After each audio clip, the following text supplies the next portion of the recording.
I'm so abundant and I'm so grateful that I'm just going to offer it. I'm just going to offer it. And of course, the energy is going to come back to me, of course, because there's just an overflow of energy. This is the Miracle Zone. I ask, I see, I know, I trust, I be. Welcome to the Miracle Zone podcast. And today I'm excited to share with you one of my rituals for receiving overflow in my business and in my life. And I'm actually holding up some rose petals here in case you're not watching on YouTube and you're just listening. And it's something that maybe if you are typically just listening on the podcast, you haven't seen, but I always have roses present here when I'm recording the podcast because I always have roses present in the home. And this is because I work with rose medicine when I'm setting up altars and just I love having them in the space. So before I jump into that, I just wanted to let you know that next week I'm actually doing something really exciting and I'm hosting an event. It's a live event that you can join online and it's called Rituals for Receiving. And what I did is I invited other mentors, other receiving mentors to come and share their rituals with you. And so we're all going to come together and share the rituals and actually do them together and amplify them in this field by doing them together. So I will share the link for you for Rituals for Receiving and make sure you check that out and join me. All right. So it's going to be really powerful to do them together. If you can't join us live, there will be recordings. And if you are watching this later, then you can just check the links. And if the link is there, you can still access the recordings. And if not, then you can always reach out to support@CaterinaAndre.com and we'll be in touch with you about that. So I wanted to take a moment now to share one of my rituals with you, just to give you a little bit of a taste. And because it's something that I really do almost every week and something that I really noticed that I missed a lot when I didn't do it last month. So if you've been listening to the podcast, you know, I was on crutches last month and I wasn't able to move very easily. And because of that, I wasn't able to do this. And I really realized how important this ritual is in my life because I've been doing it for so long. The other thing I just want to mention is I am working with roses for this because, as I said, I do work with rose medicine. And I also work with roses in the Miracle Frequency Immersion, which I'll be offering later this month. And I'll share the links as well once the doors for that is open. And I work with roses because roses are one of the highest frequency flowers, which is really beautiful, powerful to work with in the home, in the energy and energetics of the home. And I'm not going to go too into that now because I really want to focus on the ritual itself. Okay. But I'm working with roses, but you could do this with any flower. So basically, when the roses are coming to the end of their bloom, and I'm going to do it here, if you are watching, I will take the rose and grab the petals from the rose. Let's go with this one here. And you can take them all off at the same time by grabbing the head and just kind of twisting, or you can take them off petal by petal. I only realized that recently, by the way, that you could just boop, pop them all off like this. And then you can add your petals to wherever you're going to be storing them, if you will, just a container. I don't have anything particularly special, but I do use the same one every time. And as I do this, I'm giving thank you to this flower, this beautiful being, and for what it has brought to my life, to my home, to my space while it's been with me. And I'm also noticing what's left of the flower besides the petals as well, just presencing it, this part that gets forgotten. You can see pollen, the pistil. This is the feminine core of the flower, right? So just again, presencing that and really taking a moment to connect with the beauty of each rose. You know, it's not just like a grabbing and depedaling, right? So bringing awareness to this plant, both to the petals, to the floral, the colorful parts, and also to these parts that usually don't get just that much attention. And just thank you, thank you, thank you. Thank you for blessing this space with your beauty. Thank you for blessing this space with your fragrance, your essence, your frequency. And I just, let that ripple through my body, that gratitude there. And, I can feel it, I can smell it. I'm smelling the petals.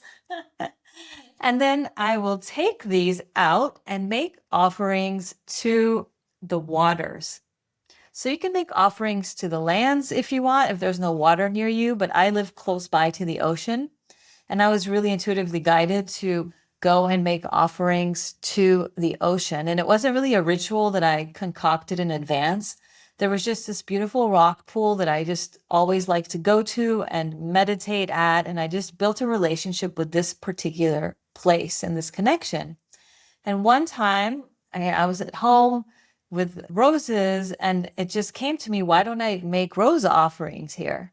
And so there's this spot, this beautiful rock pool that I've been going to for almost, I would say at least 4 years now, on the coast in Portugal. And just one day I had this idea, why don't I take some of these rose petals that I have around the home and make offerings to the waters? And so again, you can do this with land. You can work with other flowers as well. Again, I prefer to work with rose medicine just because it's what I am infused in. It's very connected to the lineage of the rose, to Mother Mary, the Magdalens, and many, many other priestessing lineages dating far back. And so that's why I choose to work with the rose. And it's just the one that called to me and felt the most true. Like I really wanted to make offerings of this. You can also make offerings of honey, sugar, milk, corn. Different cultures do different things. Different traditions do different things. It's really about feeling what feels true to me and what feels true to my lineage and to my heart. And this is really what felt true for me and my ancestry and for my heart. And it's also convenient and easy to do because I always have roses around. And so I don't have to make an extra effort when I want to do this ritual. It's ever present in my space. So I will prepare the petals. I'll place them with gratitude and attention into whatever container I'm taking. And I will take them down to this rock pool. Sometimes I have to hold them down and cover them because the wind is a bit wild and the petals are starting to flow everywhere. Sometimes I feel called to take my drum with me, or sometimes I'll take something to write with. And because sometimes light codes are coming through and I want to write them or sing them to the waters, it can look a little different every time. But the constant is taking the rose petals down to the rock pool. And sometimes on the way, there's this beautiful little chapel, an Our Lady chapel, and I'll pop by if I feel called. I don't do it every time, but I will just pay a visit there as well with the rose petals and then head over to the rock pool. And then when I arrive at the rock pool, I'll just reflect again, feeling gratitude for the roses, but also extend that gratitude out to all of the land, to the waters, taking in the scenery, taking in the breeze, taking in the sense of the salt water, noticing what the weather is like on that particular day. What is the tide like? What are the waves like? What am I noticing? And just really using my senses to get in a really, really present state. And that's really it. It's not a very fancy ritual. It's quite basic. It's more about the presence that I'm bringing to the ritual, this state of awareness, this state of gratitude. And then when I'm ready and feel called to, I will just take the petals and I will start sprinkling them onto the waters. Just again, thank you, thank you, thank you. And this is the gratitude. It feels like a deep bow, it's like a bow and sprinkle, bow and sprinkle. I'll just like dump them all at once. I don't throw them. Sometimes I need to if it's very windy. And I will just reflect and offer them to the water. Sometimes I'll sing as I do that. It really depends. But the undercurrent is really this gratitude. And sometimes it's really easy to feel grateful because of how life is in that moment. And sometimes I'm going through a challenging time and it takes everything within me to maintain this state of gratitude. Keep coming back to this gratitude. Keep coming back to this gratitude. And so the rose petals are really an anchor for that. It's like a coming back and releasing more gratitude, more gratitude. I don't usually go asking to receive things. So I don't really see this as a manifestation ritual. It's just something that I felt called to do intuitively, to go and make offerings to the waters. And it's something that a lot of different cultures, spiritual traditions, religions have as part as what's done to honor the spirits, the divine, the ancestors, the keepers of the land. So it doesn't necessarily need to be thought of as a receiving ritual or as a manifestation ritual, right? But it's an offering. In Bali, for example, it's something that you see being done every single day. So for me, it's just an offering. It has a very clean energy more than an asking for something. And I really want to emphasize that because I think that's what makes this ritual for receiving really, really unique is that it's not a conditional thing. It's not, I'm doing this thing to get that thing. I'm doing this thing to get that thing. I'm giving this thing to receive that thing, right? It's just cultivating this practice of honoring life, of honoring the sacred, of connecting to the miracles and the abundance that are everywhere and that's already here and that is already of the earth and has been here and of those that came before, that inherent, innate abundance that is everywhere, and of the lands, right? We take that for granted. There is earth and lands and water. That alone is a miracle.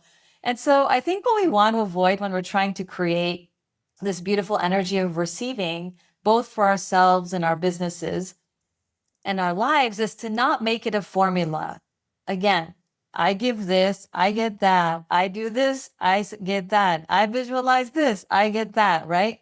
But rather live in this state of honoring and gratitude in general, so that we're living in a state of receivership in general, and an openness and an allowing in general, right? And I think that's one of the things that we miss out on a lot with manifestation rituals, because it's more like calculated or trying to control things. I want this, so I'm going to do that to bring this about. It's like treating the universe like Santa Claus or something. And that's quite different than just, I'm so abundant and I'm so grateful that I'm just going to offer it. I'm just going to offer it. And of course, the energy is going to come back to me, of course, because there's just an overflow of energy. So you can do this kind of ritual without a request. You can also do it, obviously, with a request. So it's very common if you want to do a retreat somewhere that you go and make offerings with the land, you connect with the land, you get permissions with the land. There have been times where I'm opening up space in a program or a mastermind, and I will go and make offerings. It's not really, again, like a, please, please, please send me clients, but more of this is in gratitude for this creation and for those that I already know are coming, right? But on the whole, my invitation for you is to really sit with what it would look like to just go and offer for the sake of offering without asking for anything, without requesting anything, but just being in this state of overflow, overflow of abundance, overflow of gratitude. I always talk about being in the miracle zone, and that's what we do here on the Miracle Zone podcast. And I also talk about you being a miracle in motion, right? And you are a miracle magnet. So if you really own that, if you really embody that I'm a miracle in motion, I'm a miracle magnet, everywhere you walk is blessed, right? And so just like that, you can go to the waters and you bless the waters, or you go to the land, you walk in your yard and you're blessing the land, right? Because you are that blessing, you are that miracle. And so you're making an offering just because you are an offering. It's just an extension of your energy. It's an extension of your presence. It's an extension of who you are. It's like, oh, I'm by the waters. I'm blessing the waters. Might as well throw some beautiful rose petals here. Bless, bless. Right? So it's really about embodying that energy of overflow, of so much gratitude, so much overflow, because then it will just pour out of you naturally as an extension of the blessing that is you and your presence, the miracle that is you and is your presence. And then it's reflected back to you through receivership as well. But that's not why we do it. And that's not the intention of it. So it's a bit of a counterintuitive receiving ritual. And that's also why it's one of my favorite ones.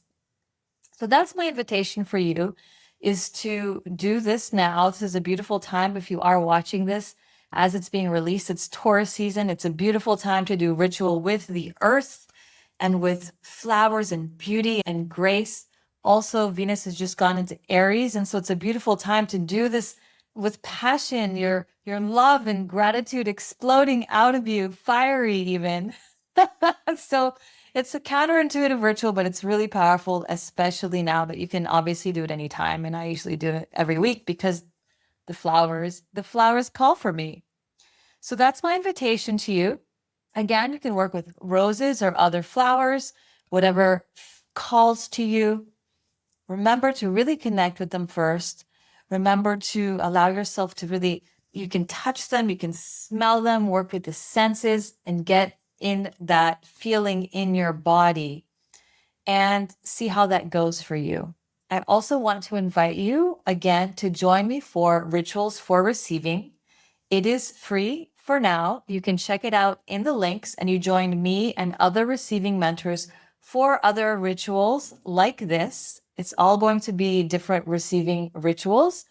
Some of them more around wealth embodiment, some of them more around getting again in that space of receivership and alignment.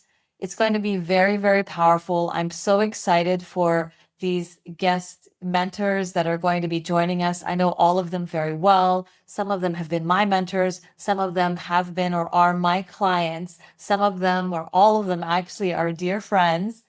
And we're going to create a really, really powerful, powerful space and magnetic field for receiving for everybody who's present and who watches the recordings. So if you can't join us live, you can sign up in the links and get the recordings. So be sure to check that out, and I will see you there. I trust I be. Thank you for tuning in to the Miracle Zone. Don't forget to subscribe so you never miss a transmission. And if today's episode and conversation resonated, leave a review and share it with a fellow visionary leader.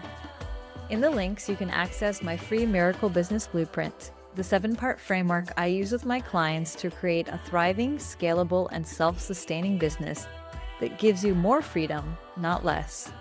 Plus, you'll receive a guided process to identify where to focus first so you can spend more time leading in your miracle zone right away. Let's build the new as a collective for the collective. Together, we're not just creating miracles, we're living them. Until next time, stay in the miracle zone.